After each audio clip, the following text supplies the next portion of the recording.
Welcome to the Sales Career Podcast. This is your host, Kevin Hopp.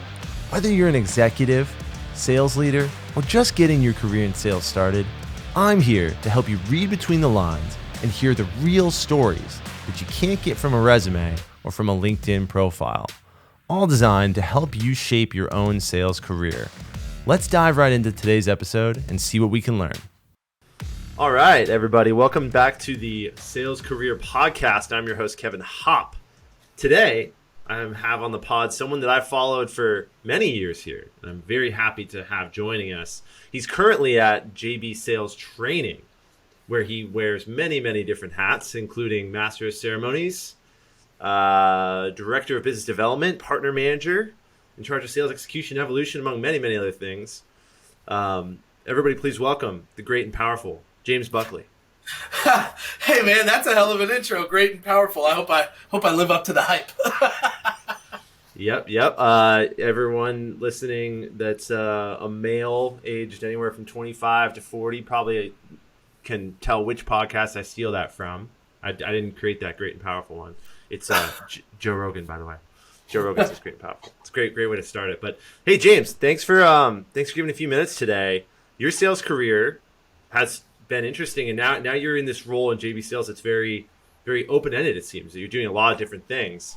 How did you get into sales in the first place, though? Like, let's start there. Like, were you always going to be a sales guy, or? No, not at all. So I spent 15 years in the kitchen before professionally joining the sales environment in the SaaS and technology space. But in and out of that 15 years, I would leave the kitchen for 6 months to a year or so and go do B2B door-to-door and B2C door-to-door, and residential and business. And that was like where I cut my teeth in sales. So I did that for AT&T, where I was doing phone lines.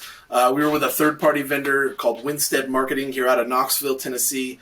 And then I even did the vacuum sales thing too, door-to-door residential, selling Kirby vacuums with a small company called Ultimate Technologies. That's where you like pile everybody in a van and just drop everyone off in random neighborhoods, and they canvass the area and kill vacuums that belong to people. I don't know if anyone knows that, but shout out to all the former vacuum cleaner salespeople out there. I feel your vibe.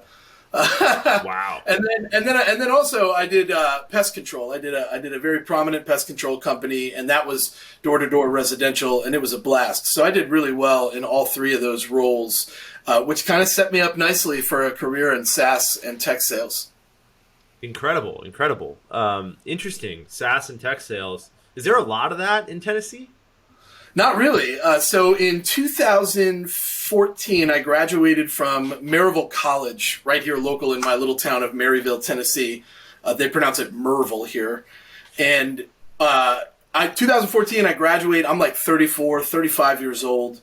And I see a former college kid that I went to school with post on Facebook that his company was hiring salespeople. And I responded in a comment, and I said, I'm interested. Hit me up. His name is Alan Brady, and we're still friends today. Hit me up and said, I want to introduce you to Zach. Zach Metters was the Director of Business Development at Cirrus Insight, which was started right out of Irvine, California. And the co-founder moved his family to Knoxville so that his wife could teach at a local college. And we built the sales and marketing team here out of Knoxville, and the product development and software engineers all existed in Irvine, California. So between the two teams, we managed to build a $15 million ARR organization, and I believe it recently merged with Zenbit. So made my exit from there. I was there for 4 years and made my exit over to Ringlead. Learned a lot about data orchestration and what that looks like for companies from top to bottom, where it comes from, where it goes, why it matters. And I did that for a year. And then I came on at JB Sales, and it's probably the best job in my life. John's going to have to fire me, and I'm probably going to make it uncomfortable. Well, let's hope you don't get fired anytime soon. It's been interesting. One of the things that I absolutely want to hear about is your personal brand, right? James, Say What Sales Buckley. What's got me, what I will never forget, what I've always talked about when I talk about you to other people, is if you're a salesperson, we're the same person. It's how you signed off every video you used to do, right? Well, I mean, you used to do a lot more videos on like Instagram and stuff. I still do quite a bit on Instagram. I've taken up doing a lot of reels. Right now I'm doing this whole series of the discovery question of the day. So every day, Monday through Friday, at some point during the day, I do a quick reel and I deliver a discovery question of the day. How to use it, why to use it, when to use it, in what scenarios does it work.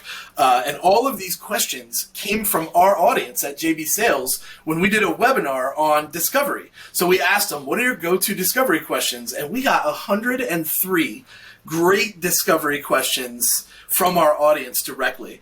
So that was fantastic to be able to do one a day now for 103 straight days. This is the discovery question of the day. Lots of salespeople going and putting those into practice right away. So a lot of fun. I love it. I love it. Where did you get the idea to kind of double down on your personal brand? And do you think it's an important thing for people to do in their sales career? So I think if you are a smart, career-minded individual, whether you're in sales or not, you are aware that your personal brand is a digital representation of your professional self.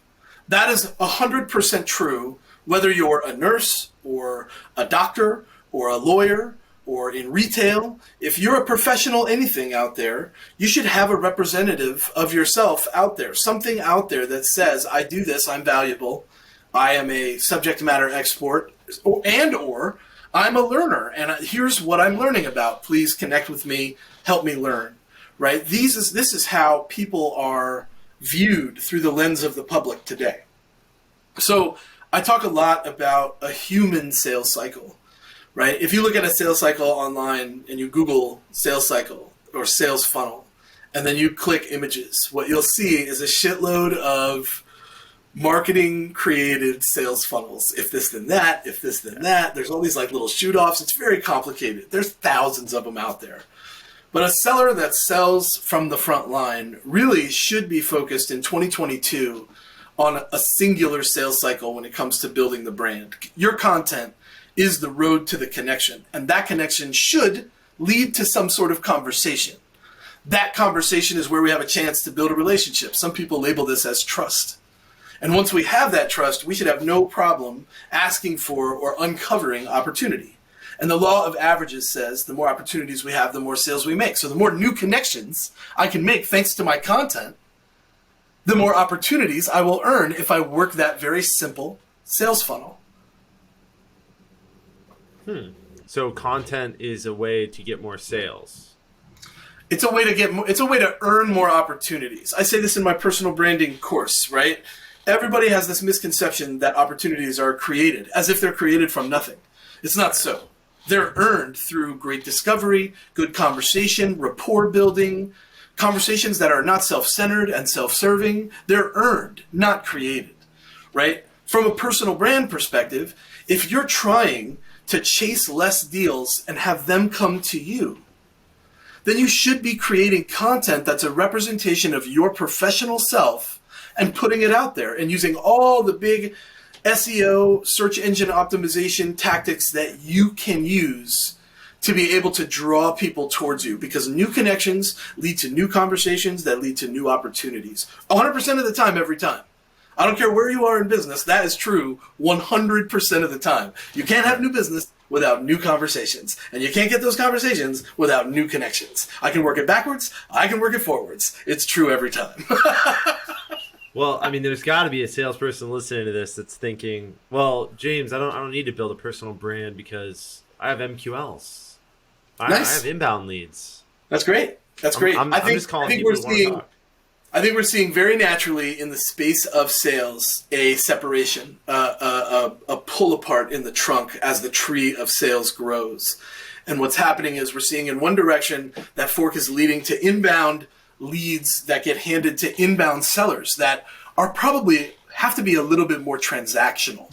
So you're calling and saying, I got your form. I'm calling to answer your questions. If this person is like, I don't have time for this, that's an inbound lead. I got 1 million of those waiting for me in the queue. I'm probably just moving on with my time. Maybe I come back to him the next day, maybe I don't. It's okay because I have so many, right? But if I'm an outbound seller, you have to create interest and get attention from somebody that had no plans to give you any today. And that looks completely different. And you need both in 2022. You must have both because your marketing team is doing a great job creating content and driving engagement. If somebody raises their hand enough times, takes an action enough times, has a high enough score, if you're one of the score people out there like us, that's wonderful. That's an inbound MQL that someone can reach out and really engage with because they're like, hey, talk to me.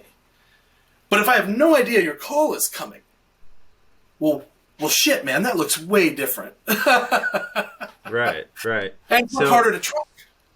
So in your sales career, from what I've heard, you had to do a lot of that, right? A lot of the, let me knock on your door and say... Oh, man, let me tell you, getting in somebody's door when you're a big guy like me is tough. I can imagine. So do you think that was pretty foundational to how you ended up kind of in the role you are today, where you're evangelizing the idea of Outbound and the idea of branding as a way to do this? Like, did you have to start with the vacuum cleaner sales, or what's a modern equivalent to that if I'm a seller that's looking to build outbound skills? So I think I draw a lot from my cooking experience as well. So I was a leader in the kitchen, right? I could do all the stations, all the fry station, the grill station, the flat top, the salamander, the Hopp table, all of it I could do, right? So because that was true, I was coming in every day just trying to have a good time in the kitchen. I had a great crew. At everywhere I went, I would create these games in the kitchen that we would play, and we would have a blast. Dude, my personality is what shined through when I made that switch over to sales. Because my tones, my inflections, the way I speak to people, the energy I give them is what I get back. In most instances, obviously statistical outliers who woke up on the wrong side of the bed exist. Nobody's liked by all, right? Like, that's not what I'm saying.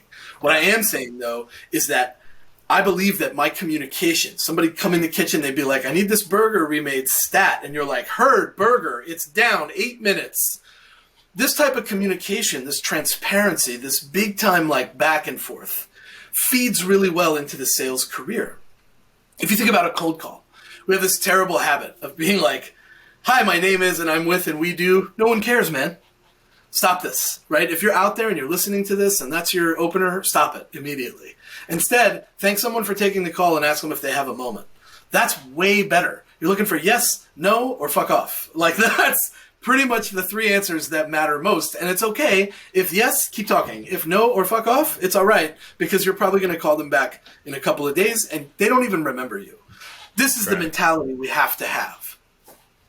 Yeah. And it's interesting how that tied to your non-sales experience, so to speak, right? Like your experience in the kitchen, which was not in a quota attaining role or quota carrying role, actually helped build the right kind of habits and the right kind of nature about you that's helpful when you're doing sales.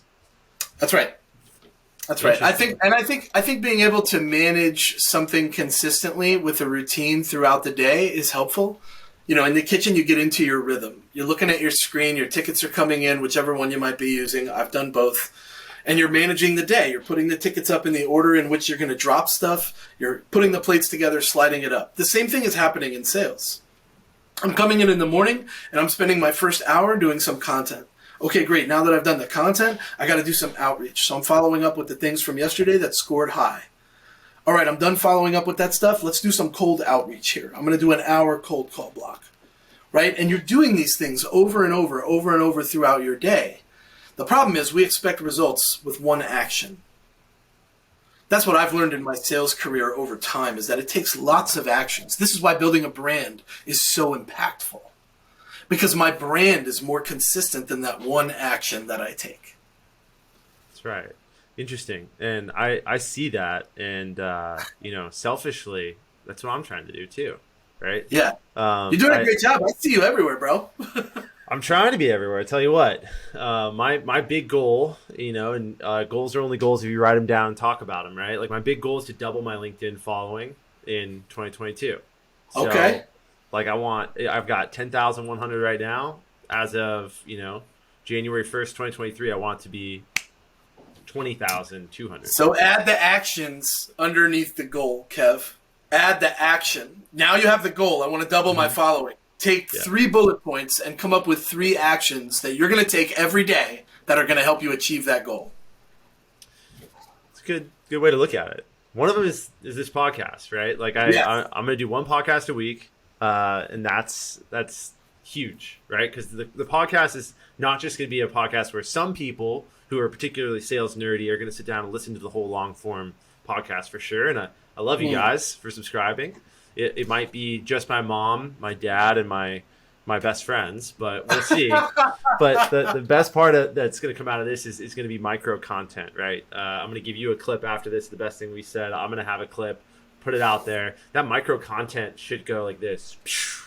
Yeah. To your 24,000 followers, to my 10,000 followers. We'll put it on Twitter. It'll go everywhere. So right. I'm betting big on content for 2022. So I'll tell you that the long tail of having a podcast is just as valuable, if not more valuable. The long tail. Make your list of subscribers and constantly deliver things like newsletters and insights and invites to events that you think they would find interesting. All this stuff is stuff that leads to that top of the funnel and those hand raisers. Right. Which ultimately are people that might want to work with me for sales consulting, right? Like I think that's part of what I do that a lot of other people do. It's just my brand is like the, different flavor of ice cream. Well, so the other thing that you're talking about, though, that I think you're sub-talking about is what sales can do for us long-term from a life perspective, right? So I do this math with lots of people, and I tell them, all right, let's say for the sake of argument that you charge $100 an hour for consulting of any kind for something you're an expert in. Let's just put the label on sales because we're in a sales podcast and that makes sense. Yeah. But let's say that you charge $100 an hour and you schedule 5 calls Monday through Friday a day. Well, that all by itself is $25,000, right? Just in 1 week. Now let's say that there's 52 weeks in the year and you don't plan on taking a vacation, right? Mm-hmm. That math is $130,000. Most sellers work 10, 15 years at a company before they reach a 6-figure salary. Really? Yeah, so? A lot of sellers. Of sellers.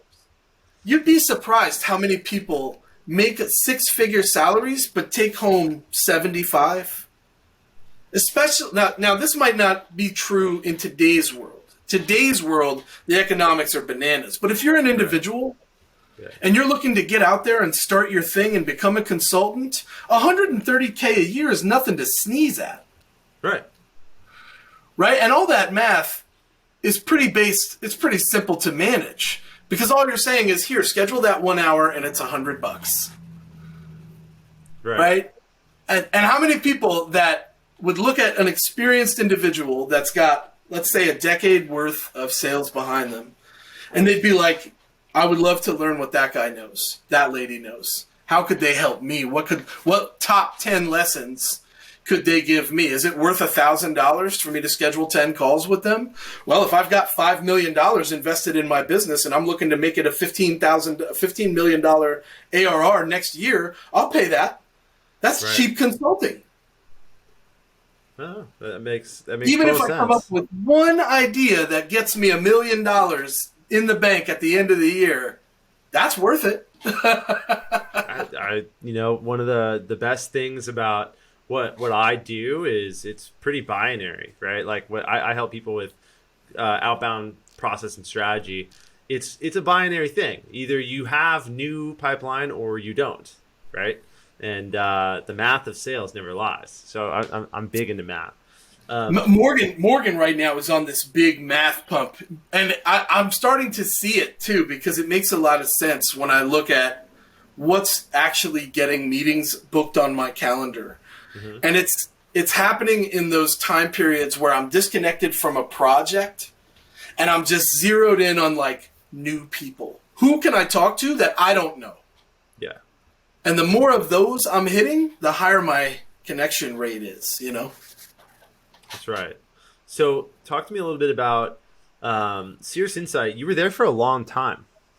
It's pretty rare in tech sales. It's rare for someone to be in a tech sales role for more than 2 to 3 years. Like that's pretty rare in the SaaS industry.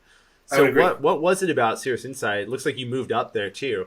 What was it that like kept you around to the point of being there for basically 4 years? Loyalty. So I think I'm probably a rare seller in the sense, and I did that math wrong, by the way. I just realized I said 25,000 was 2,500 a week if you did that. So just to rewind that and bring it back. I'm not a mental math guy, so I wasn't checking your mental math. So I said it, and then I was a mental math person for a moment, and I was like, shit. Yeah, wrong with that. But anyway, so Brandon Bruce was the co-founder that I met here, and his VP of marketing at the time was Jason Hubbard. These two guys were the guys that really thought I had a future in this. Mm-hmm. And then my immediate supervisor, Zach Metters, and I became instant friends.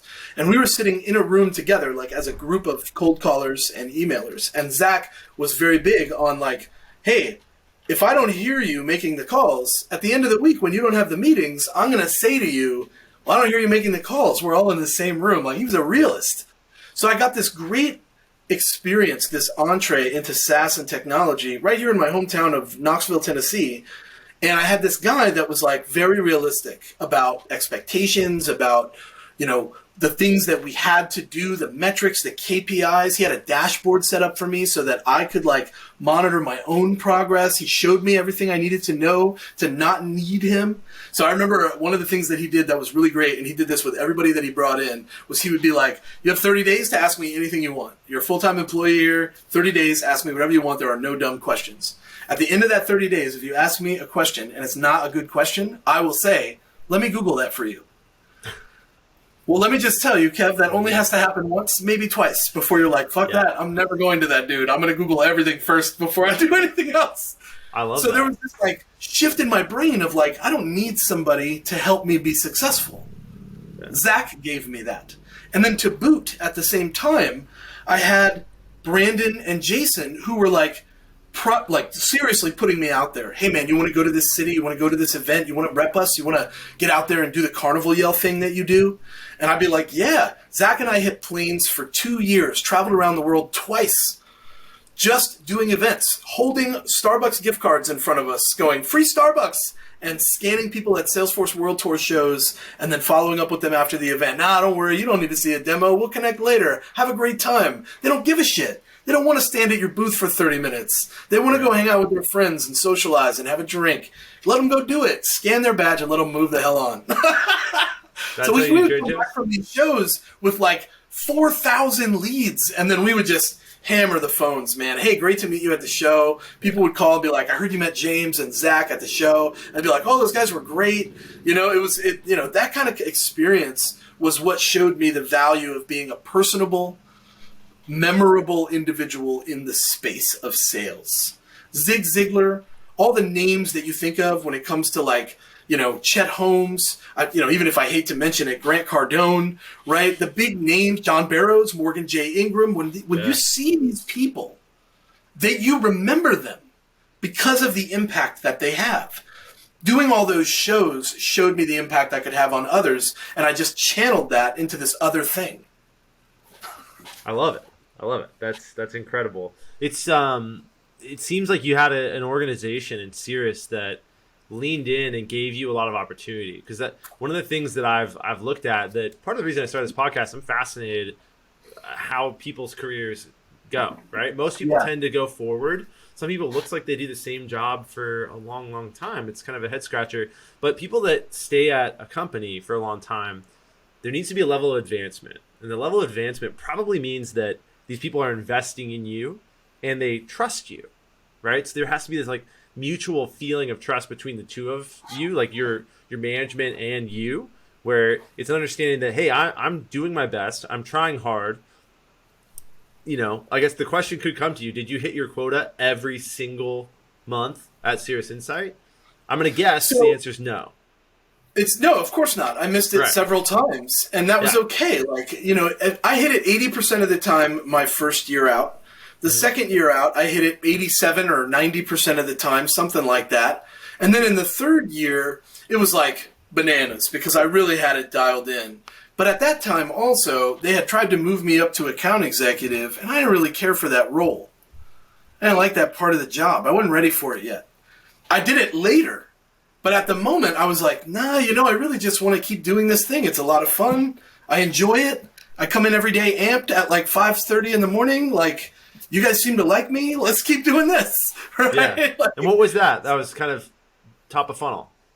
Top of the funnel, yeah. Literally cold calls, cold emails, prospecting on LinkedIn, like reaching out, starting new conversations. I was using a product at the time called Dial Source. I think it's called something else now. But I mean, like, dude, I was a phone guy. I was hitting 300, 400, 500 calls a day sometimes. Just because, like, I'm sitting there. I have this big list. No one else wants to make the calls. I'm happy to make the call. No problem. Look, if everyone had that attitude, there'd be a lot less need for the gurus out there to teach people what's up, because it seems complicated, but it's really not. If you want to be productive, have conversations with people that you haven't had conversations with in sales. Well, Cirrus gave me a platform to build Say What Sales, and they allowed me to travel and meet people that would later become contributors to my brand. Being able to hold my phone in front of my face and go live on LinkedIn for a moment from Dreamforce with Morgan, with Lucas, with John, these are the types of things that people should be able to do so that they can advance in their career. It's up to the company whether or not that person's career continues to advance with them. Mm-hmm. They can embrace that or they can turn it away. Jason, the VP of marketing, eventually left Cirrus Insight. The person that replaced him was not so excited about Say What Sales. They did not appreciate that I was competing with their exposure. They did not appreciate that no one knew who the marketing team was, but they all knew who I was when they came to the website. Right? They didn't like that. In the end, I ended up parting ways, and that's okay. I had in my mind, I had already moved on anyway. And that was all right. We have to be able to admit to ourselves that there are lots of companies out there that we can go work for. We have to work for the right company. The right company will embrace what you want out of the job, out of the role. The wrong company will tell you, no, you can't strive for better. You have to do this thing. Interesting. Well, let's talk about that for a second. So you say the right company. It's something that, like, when salespeople have come to me, and I've mentored a good amount of BDR type salespeople, and I've hired and trained a lot of BDRs. When they ask me, how do I find the right company, or is this the right company? I always ask them the question of, did you find this opportunity, or did this opportunity find you? So what are your thoughts? Yeah, what are your thoughts on that? Right, like, are you the kind of person that finds a job, or do you wait for jobs to come to you? Yeah. So the reason I'm at this job with JB Sales Training is that I worked for 5 years, to get on the radar and earn a spot on this team. My personal brand became what it was. And when it did, I found Morgan and I found John and I found the team at JB Sales. And before I knew it, I was at all their things. I was using their stuff. I was giving them credit. I was making introductions. I was like constantly looking at their content and liking it and making comments and sharing it. I was inviting people to their events with me, saying, I'll be in the chat. Let's hang out there. Right? Like, it became this thing for me that I was like, I would love to do this. I could tell the whole story about how I met John, and I decided in 2016 that I would work for him one day. But it took me 4 years to earn this spot. I found the culture I thought I would fit in, and I strived for it. I mean, that's an incredible story. The culture fit part of it has to be there if you are going to give a shit about the winning and losing of everyone on the team. Right. That's that story, and I've kind of watched this from afar, right? I've seen all this stuff that you've been doing. I've been following you forever. When I saw that you started working there, the first thing I said was, duh. Like, I was like, this is like the most like no duh thing I've ever seen ever. When you know John revealed you guys were in Vegas, I think we were. And you were there, and I was like, dude, of course James works there. Like, John is building like this awesome ecosystem of like the brightest and most fun minds in sales. Well, it's definitely the most fun. I can tell you that much. If there is anything about this organization and like what we're trying to put out there that I can stress to your audience here. Mm-hmm. It's that this job is supposed to be fun, exciting, and profitable. If you're not having those three things happen in your life and you're in sales, you're doing it wrong. Come see us. I love that. That's such a simple pitch too. Like, I hope people really take that to heart, that, I can echo that from my experience. The sales jobs where I couldn't wait to leave, to where I wasn't having fun. Right. And you do have to have a few different levels of, the things that are involved to get people to stay. You probably have to enjoy your management, get along with your management, have a healthy relationship with your manager or boss. Well, let me tell you why I stayed at Cirrus, since you asked, because I feel like this is important for people to know. I stayed at Cirrus. When I started there, prior to working in Cirrus Insight, I was making $15,000 a year, and I was on welfare. Whoa. I was a full-time student with 4 kids. I was trying to put myself through school, working a part-time job, cooking at a little hole-in-the-wall restaurant here in Tennessee, feeding mostly seniors. This was my life. Then I graduate, and I was making, and this was my starting salary at Cirrus, $30,000 a year plus commission. Mm-hmm. That was more money than I had. That was twice what I was making without the commission, just prior to that. So I was like, oh my God, this is incredible. Right? And I live in Tennessee. I don't know if you know anything about living in Tennessee, but the cost of living here is very cheap. Yeah. Right? So I'm like, this is amazing. I'm never going to leave this job. Well, I crush it the first year. Like I said, like 80% hit attain my goal. The amount of revenue generated from source to leads that I had spoken to was bananas. And they were like, hey, we're going to give you a $10,000 raise. So now my commission stays the same, and I'm up to $40K a year plus commission. And I'm like, dude, I'm never going to leave. Like, if I get a $10,000 bonus, $10,000 raise every year, amazing. My third year, same thing. Shout out Brandon Bruce. Like, I was worth it in his mind. He saw it himself when he would come to the shows with us, when he would see what that top of the funnel lead flow did. He would appreciate it. And I'm at 50K plus commission, but this time my commission is a little higher. Then the next year, I'm closing deals now. So it's completely different. Right?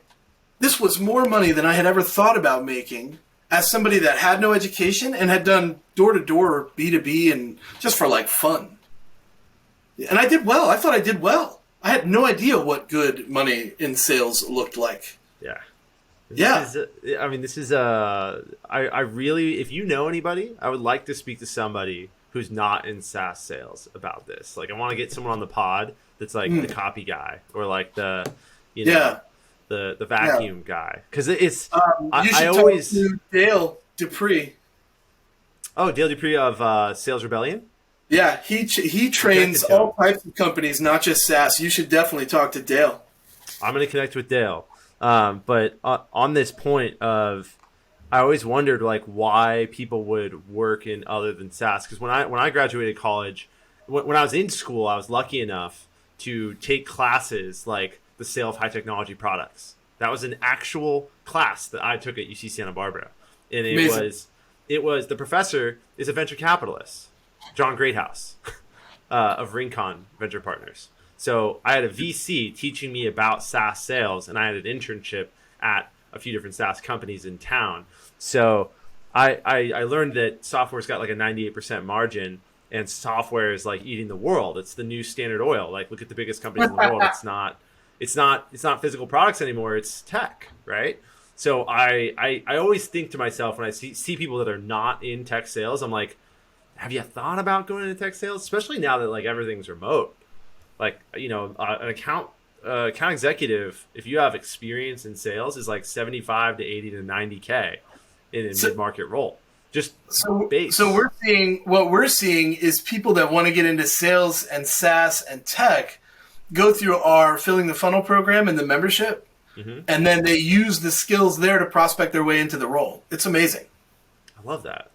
Yeah. I love that. And I love that you guys have a component to JB Sales where anybody can go and just get into the LMS style thing that you guys have and like that's right. brush up. So it's not an LMS. It's actually more like Disney Plus. It's more like a streaming type thing, and we're adding a bunch of stuff. I'll be hosting over 100 events in 2022.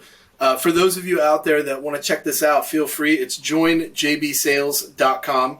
And that's our membership. You get access to everything that we do. It's dope as shit to be up in there. Plus, we just added the weekly Ask Me Anything sessions that are live. They're a lot of fun. We're having people bring real deals into those. Wow. Yeah. I love it.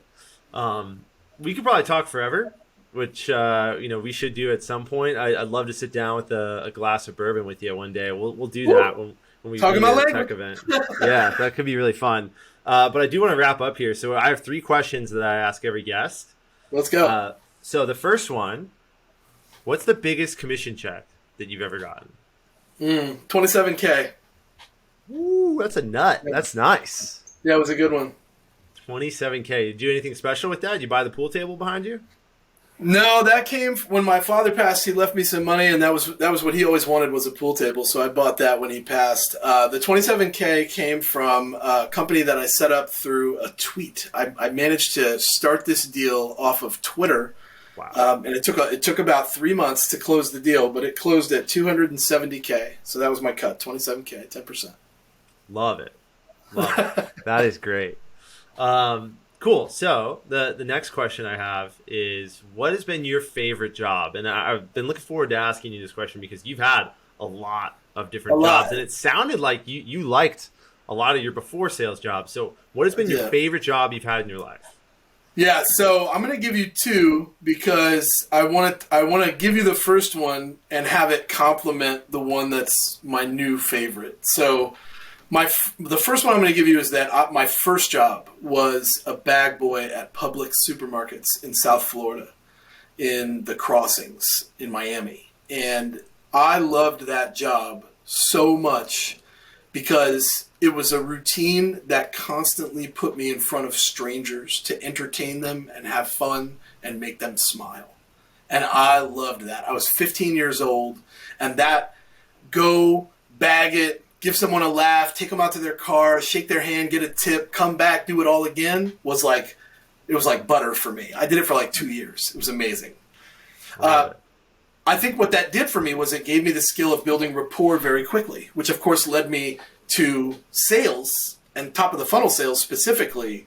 But then also what it's given way to is this hosting and master of ceremonies gig that I've got now. And I never thought a sales career would take me to that media host type of status. You know, you think about all the hosts that we know and love: Oprah Winfrey, Johnny Carson, Jimmy Kimmel, David Letterman, Jay Leno, even like talk show hosts like Jerry Springer and Maury Povich have their place, right? But when you think about hosting and masters of ceremonies, like, who would think that sales would lead you to that? So that's my new favorite gig, is hosting and being master of ceremonies at all of the events that we do, because engaging with all these strangers at once is like the biggest dopamine hit in the world for me. I love it. That's really interesting. So I guess the last question, which, you might have hinted at it. The last question is, if money wasn't an issue, what would you be doing with your time? Oh, so I would want to be a televised travel tour guide. I would want to take people places in all over the globe and learn the histories about these places and take people and share those stories and those histories with them while we go see these places. I spend a lot of time in West Africa. I spend a lot of time in Ireland. And I absolutely love historical documents and the things that we know about history and the debates that we have on whether or not something took place. I think I would make an incredibly entertaining and engaging tour guide. So I would do that for sure. Look, I'd watch that show. James Buckley takes on Scotland, like that. I'm tuning in. Well, why not? I don't know if I could. I would be drunk the entire time. Oh, the whiskey does flow like water. I don't think I would make it past the Lagavulin distillery, I'll be honest. I'd probably just hang out there. Right. Man, wouldn't that be fun? Well, James, it's been a great time. Thanks for joining me today, and let everyone know once again what's the best way to connect with you on social. Yeah, so hit me on Instagram at Say What Sales. You can always follow me on LinkedIn, James Say What Sales Buckley. Say What Sales is all one word. If you just look at that, Google it, I am everywhere. You can always call me. I love a good cold call, 305-632-6005. If I don't answer, leave a message, because messages matter. Or you can email me, james@jbarrows.com. And you want to sign up to be a member with us at joinjbsales.com. $365, $1 a day, all year access, and you get access to me directly. And I've never met a stranger, and let's have some fun this year, huh? That has to be a first. Someone dropping their cell phone on the pod. I love that. I love that. If you're out there listening, you got to have some cojones to dial that number. Do it.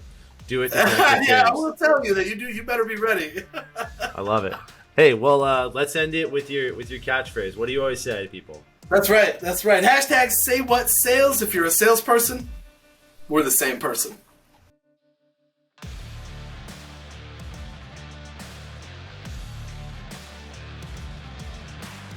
If this episode is interesting to you, please share your thoughts on LinkedIn or Twitter. Tag me, and I might just feature your post in an upcoming episode of the Sales Career Podcast. Or, if you want to connect directly, go to hoppconsultinggroup.com, and we'll find a way to work together. Cheers.